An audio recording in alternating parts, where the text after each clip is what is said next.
Thank you, everybody, for joining and having me here today. It's such a pleasure to talk to Maura Egan, who is I've worked with for many years, and now is a contributor to the Grand Tourist and the Grand Tourist Curator.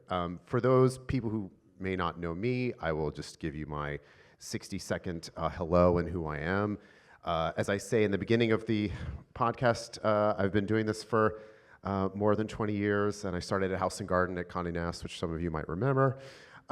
Then was at a magazine called Surface for 7 years and was the editor-in-chief there. And then I was at Departures, where I helped reboot their home and design business for about 6 years. And during my time there, I met the incredible Maura Egan, magazine journalist, writer, travel expert.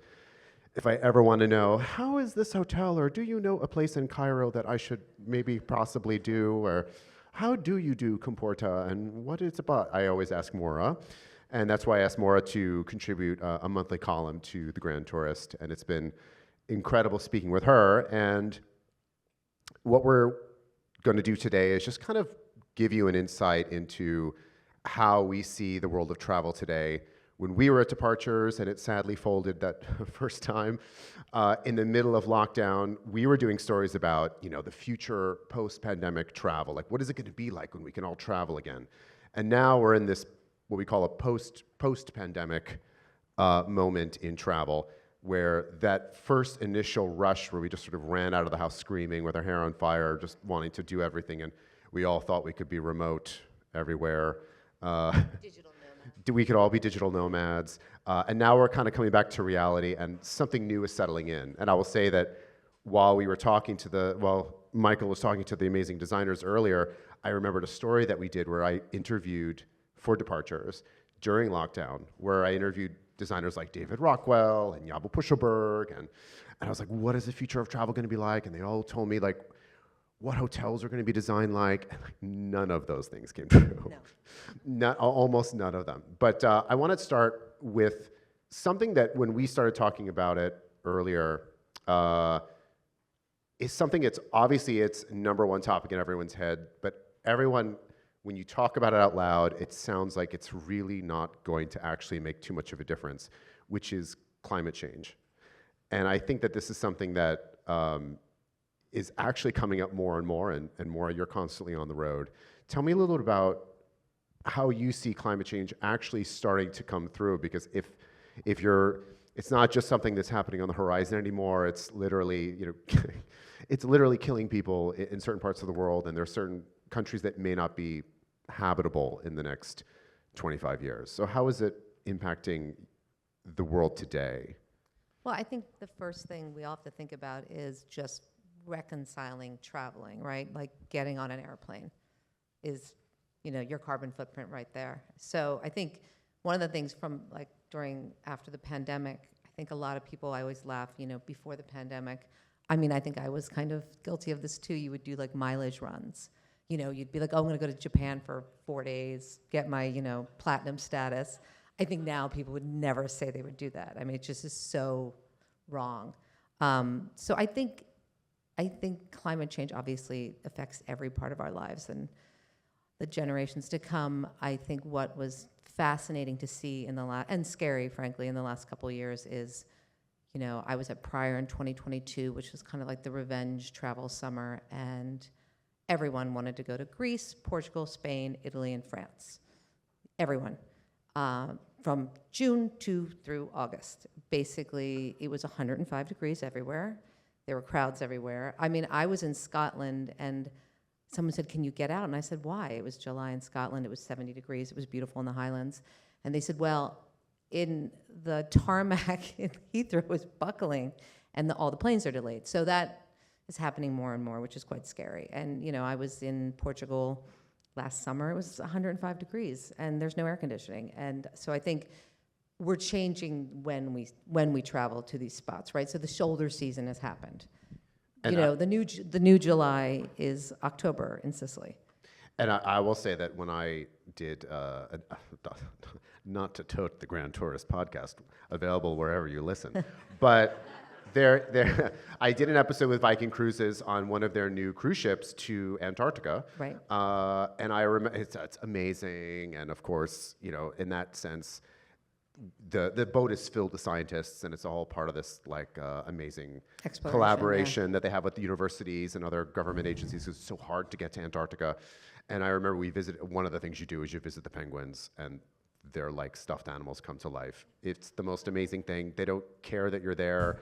They just kind of look at you and waddle, and it is like a Pixar film come to life. Right. But a lot of the scientists that were with us were like kind of like ghost-faced for some stuff. And Right. you know, they talked to the people who are on these trips, and they were like, the penguins are giving birth way out of season that we've ever seen it before, and it's actually quite scary, and we're not really sure what this means. And it kind of is coming to reality, and obviously this is changing the markets that people are interested in too, Right. because I've been, everyone wants to have a nice call me by your name summer in Italy, but Yeah. it also seems like nobody wants to be in Italy now or in a lot of places in super hot months. Right. Well, I think what's happening now is instead of going to the Amalfi Coast, you're going to the Dolomites. And there's a lot of really interesting hotels that actually are putting their money where their mouth is and actually doing some sustainable design and thinking about these things. So I think people can feel good about that.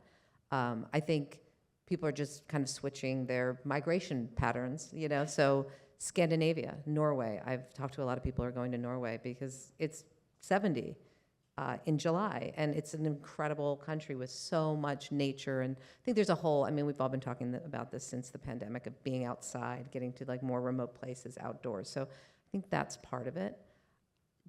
Sadly, do I think we're ever gonna lose the crowds in Venice? I don't know, even with the taxing people to come in as much as you can do. I mean, the cruise ships are still going to come. They might have to be docked further out now, but I think, I think we can do our part and say, like, I'm not going to go to, I don't go to Europe in the summertime. I try to go in October. I have the luxury to do that, but I think it's going to change in certain ways, that people are going to look at different places. It's not just climate change, it's over tourism, right? So it's just, it's also just made the whole experience kind of miserable, because there's lines everywhere. Over tourism is now, headline news in Europe. Yeah. They've started this sort of harebrained scheme in Venice where you have to pay when you arrive, Right. and not everyone pays. You can kind Right. of like, but there were also protests in other countries where it's becoming the new sort of, it's like a social movement in a lot of places in the world. And do you see that impacting how people are pitching you travel?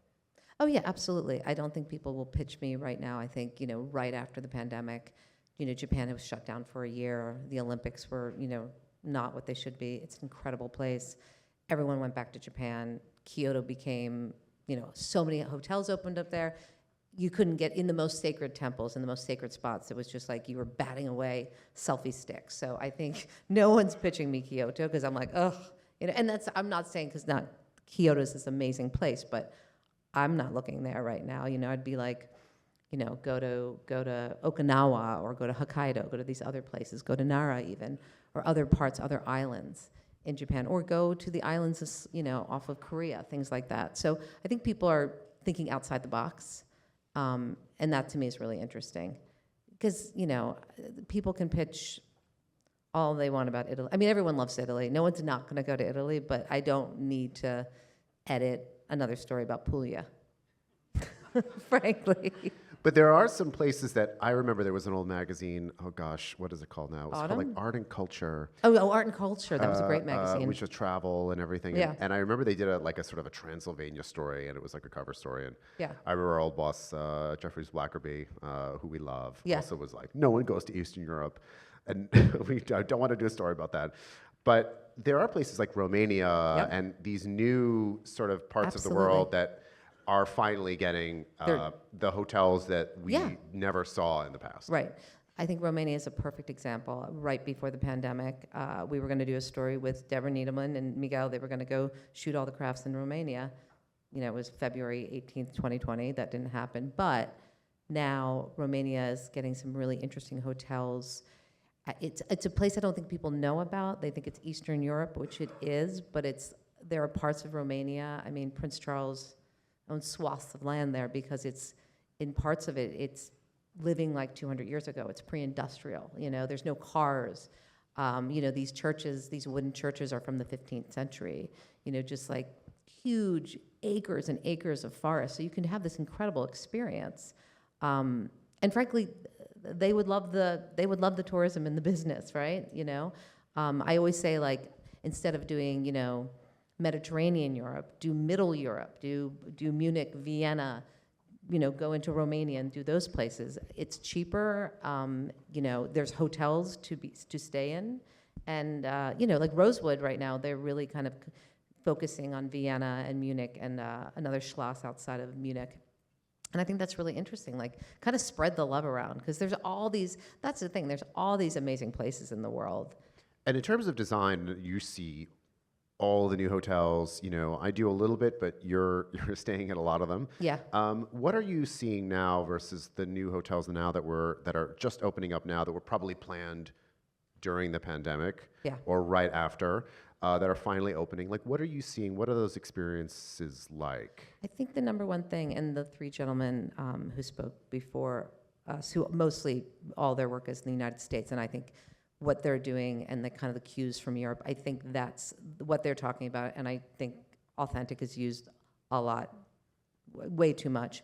But I do think it's about creating spaces that give you a sense of place, that are authentic, and they're kind of labors of love. We've talked about Jasper Conran and Villa Mubrook in Tangier. Tangier is this amazing city and has so much romance and nostalgia and just kind of this sexy, incredible city that's kind of mysterious to a lot of people, and it's very closed off unless you're an insider.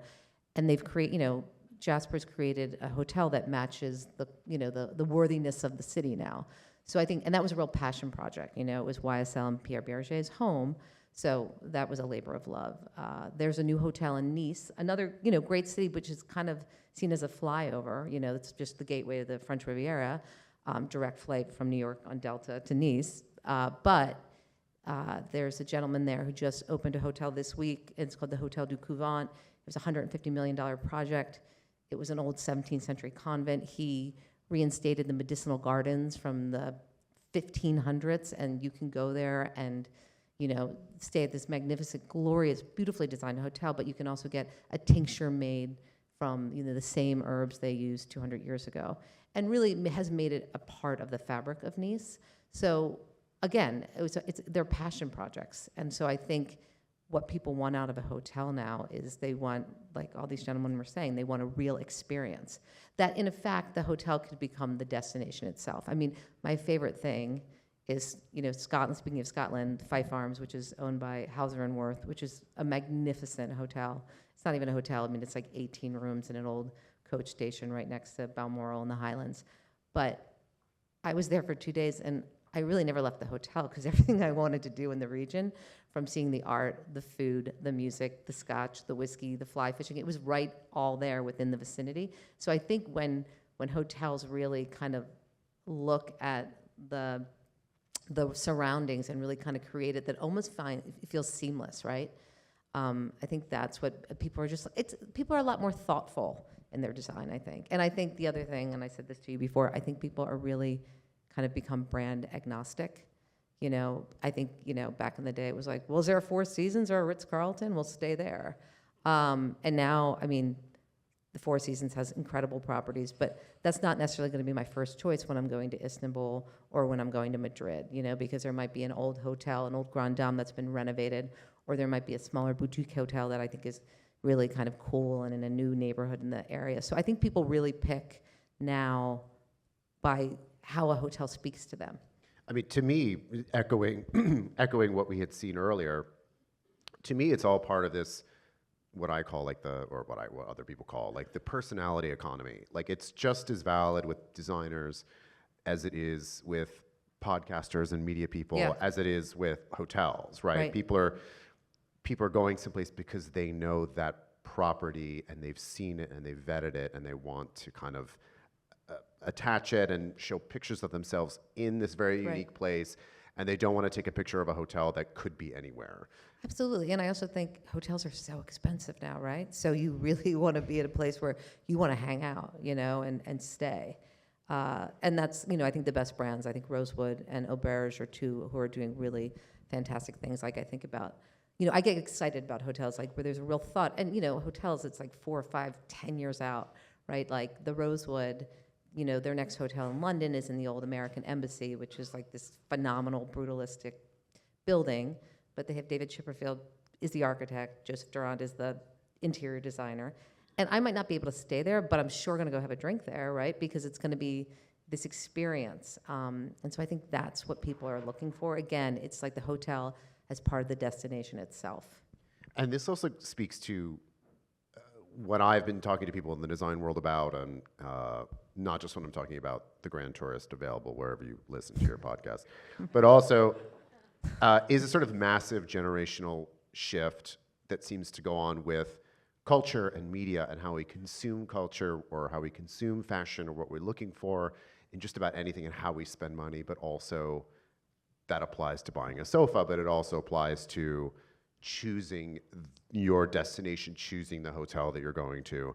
And there is this kind of like people under 40, whether they have kids or not, versus an older generation, which I consider myself somewhere stuck in between. Me too. Yeah. There is that generational shift. And how are you seeing this shift sort of impact how people are traveling?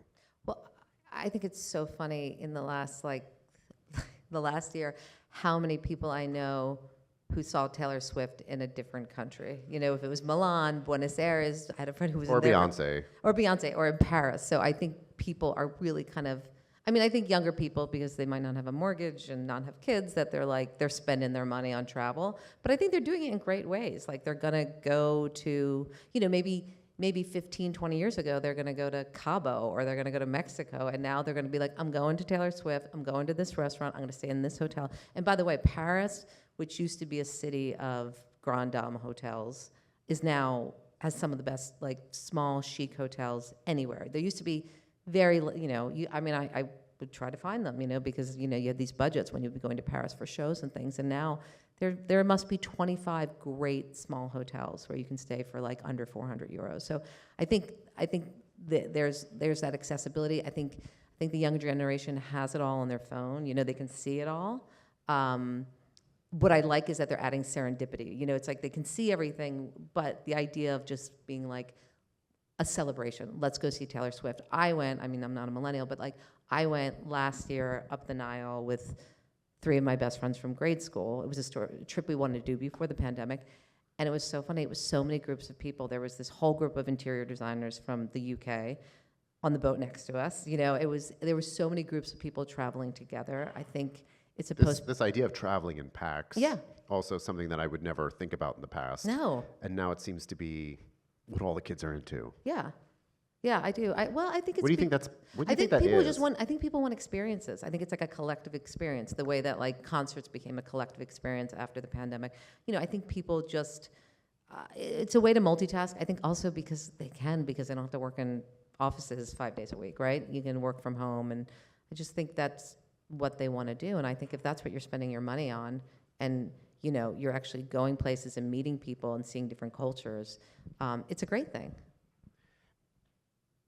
And how do you see like this new generation in terms of like what where they're choosing to go versus just like how they go? It's funny, I read an article a couple months ago about Mongolia being the new hotspot for millennials. It was like a Times article, and I was like, that's not really true, but we'll read. And what I loved about it is that they were saying that because Instagram has made the Amalfi Coast or Santorini or Mykonos or all these, Lisbon, that there is this sensibility that they want to go to different places, right? And we all become, I think about when I was traveling, like I remember when I went to Vietnam 20 years ago, my father was like, you're going to Vietnam? And I was like, yeah, it's great, because he had a whole different association with Vietnam and Cambodia, So I think they're so intrepid, so I think places like Mongolia, Sri Lanka, places that have been war-torn countries at times that are now kind of being opened up. So I think there's a real great sense of wanderlust, and I actually, it's funny, like Taylor Swift thing. At first, I was like, oh, that's weird, and then I was like, that's a great idea because it's an excuse to go somewhere you wouldn't go. And oddly, I know people that saved money by going to like Beyonce in Sweden. No, exactly. Because it was cheaper like half to the fly price, fly to Sweden. Yeah. See her in Sweden, stay overnight Right. for 2 days, Right. fly back, and that was cheaper than doing it here in New York. Right, absolutely. So no, I think it's great. I think they have a great sense of wanderlust. And I'm curious. I do think there's a sense. I think like 10 years ago, people traveled for food. This generation, they were getting the ramen shot. It was just kind of like a foodie. Everyone just took pictures. Everyone's of Anthony Bourdain. Yeah, exactly. And I think now people are traveling for kind of bigger reasons. But we're also going just through like there's lots of places in the world that feel very tenuous right now, right? Like with the Middle East. But I'm really bullish on Egypt. Like I'm going to go back in September because I loved it so much, and I keep telling people to go because it's just this incredibly glorious, rich country that people. Once you go, I think you become addicted to it, because everything is there. I mean, there's just so much to see. So I do think the younger generation, there's a fearlessness that I really appreciate.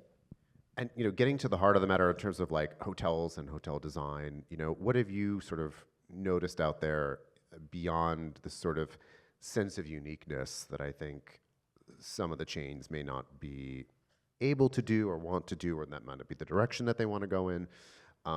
But what are you seeing when you're traveling now that maybe you didn't see I actually think 4 years ago? I think actually I think some brands really have to like kind of pivot or like, rethink their program. But I actually think I can't believe, because taste has become so much more democratic, over the last 25 years, there are so many great hotels, right? There's so many small brands that are doing like interesting things. Like I think the JW at Marriott, which probably has 20 brands, they're doing so many interesting things. They're doing so many interesting collaboration. I think the food's gotten better, the F&B at so many hotels. So I do think just in general, there's a thoughtfulness to it. And I think there's just a level of luxury that we didn't see, 15 years ago. Even the cruise lines. I mean, there's really great kind of new cruise brands coming out that, that's not my forte, but I've looked at some of them. I'm like, oh, I'd go on that boat. And there's also a privacy aspect to everything now, which obviously is ironic because we're all on social media 24/7. But how do you see that working its way into travel? How have you seen privacy becoming? I think with the luxury traveler, there's a lot more villa rentals and going somewhere and being a part, getting a house, having, staff, going to the local market, bicycling around this, like living like a local, like what an Airbnb, will say. I think that's happening a lot. I think also going to places where there are not crowds is the ultimate luxury, right? So like, perfect example, I've seen clients really, in the last couple of years, like the French Riviera is one of the most beautiful places on earth, but not in July. It's just a lot of Americans asking for ice. I think what you want to do is, I always tell people, that's the Amalfi Coast, that's a lot of places. But I think, there's this swing now where, again, it goes back to climate being like, go to Biarritz, go to Cap Ferret there, you're on the eastern board. It's where all the real French people go. The kind of patrician families of France go there. And it's kind of the Nantucket of France. And I haven't been, but it looks amazing. I'm like, I want to rent that house. And so you get to live like a local. So I think, and it's very private, it's very low key. And I think that is something you're seeing more and more of places that are going to be like that. And obviously, Airbnb was and still is, but this sort of titanic force pre-pandemic. Right. Supercharged during the pandemic because no one wanted to stay with other people. Everyone wanted to be alone and whatever. And now in this sort of post-pandemic world, I get, and as I'm sure you do too, emails from new startups, people that are creating quasi Airbnb hotels, like they're hotels, but no one really lives there, but it's just used on Airbnb or some other rental site. Right. Everything is kind of a hybrid. Right. And obviously for a design crowd, I would think that that's a huge opportunity somehow, rather than only focusing on the Four Seasons of the world or the Marriotts of the world. Right. Do you think that this bubble, there has been a backlash to Airbnb in many places? Yeah. How do you see that evolving? This idea of skipping the hotel and going directly to your own private villa apartment. Yeah, I think a lot of people want to do it. And in fact, for a lot of these villa companies, like the margins are great, right? So it's like a good thing to book it. And I also do think, if you think about it, if you're a family and you have, let's say you're going a multi-generational trip and you're booking 4 rooms at a hotel that are $1,500 a night, and then you got to order rooms, like hotel, like living in a villa or a house is so much more convenient. And it's also cost effective, and you can kind of tailor it to what you want. And there's so many, especially in Europe, they're like Le Collectionist. There's so many good small villa companies that are doing interesting things. And what's great about it is, Le Collectionist, which is out of France, but, they have products where, you're going to ski, right, in Verbier, and the ski instructor comes in and puts your boots on in the hotel, not the hotel room, in the villa before you ski out, like the service is just next level. So I think for a certain clientele, it's really appealing because it's private, it's, when you break it down, I always do it. I'm like, well, if we split it, I was just in Moustique. I'm like, well, if we split this, the 8 of us for $40,000 for the week, it's not that. I mean, you think about it, and it's a lot of money. But then you think you're getting a chef, you're having all those things are included. I think it's very appealing. So, but I don't think it's gonna. I think there's hotel people and there's villa people, and there's hotel people for certain cities and there's villa people for certain regions. Airbnb, I don't know. I mean, I love the concept of Airbnb, but I've never had a great Airbnb experience. But I love the brand, but it's not something where it's not necessarily for me. But I think for a lot of younger people, maybe it is. Oddly for me, I do use Airbnb, but I can't remember the last time that I stayed in an Airbnb that anyone lived in. Right. Oh, no, So absolutely. I rented a house in Mexico City, Me and too, yes. no one lives there. Yeah, exactly. Yeah.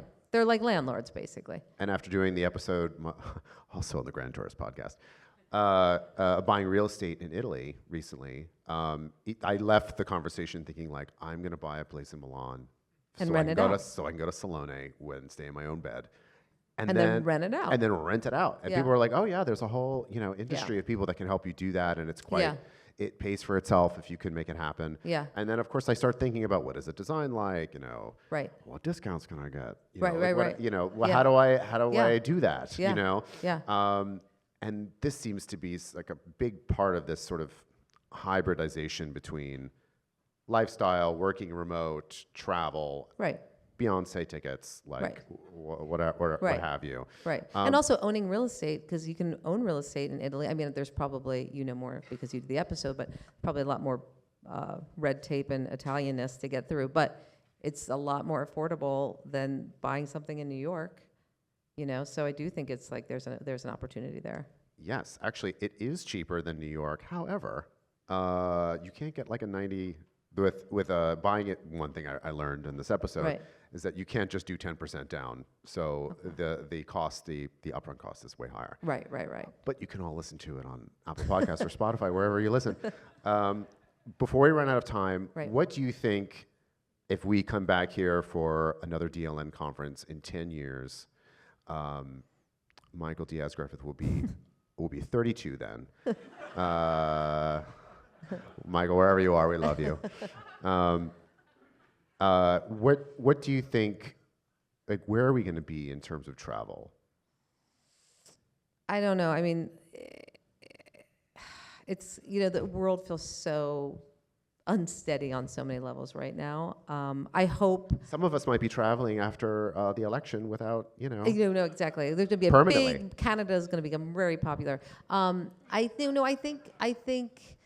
I was thinking about this today because I was reading the Times and reading about Sudan, and it's devastating. And thinking that I've been to Ethiopia and I love Ethiopia, and I was like, oh God, I'm glad. I always do this. I'm like, glad I got there when I did. Like got in before, the battle. But as much as it kind of scares me about climate change and just the geopolitical situation we're in right now, like what is safe, what's not.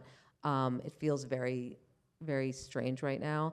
But I think people are just going to be going to more places.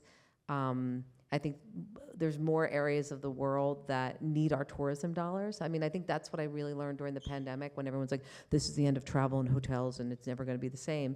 And I was lucky enough to work at Departures and got to speak to people who actually, flew their private jet and went to the Rosewood in, Cabo for 2 months and supported the entire staff.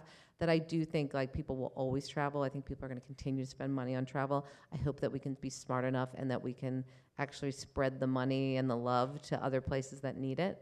And maybe some of these places that need a break, like Venice, can get a little bit of breathing room at times. Like I do think we have to think about that. But I just think people are going to, I think it's no better time to travel. You know, we have so much access and tools. And I just think, you know, I mean, my wanderlust, I have a book. I have like, there's like, I mean, hopefully in 10 years I can tell you the other 20 countries I got to in the last 10 years, or the next 10 years. And I think now that the clock has hit 0, as of great. 5 seconds ago, Okay.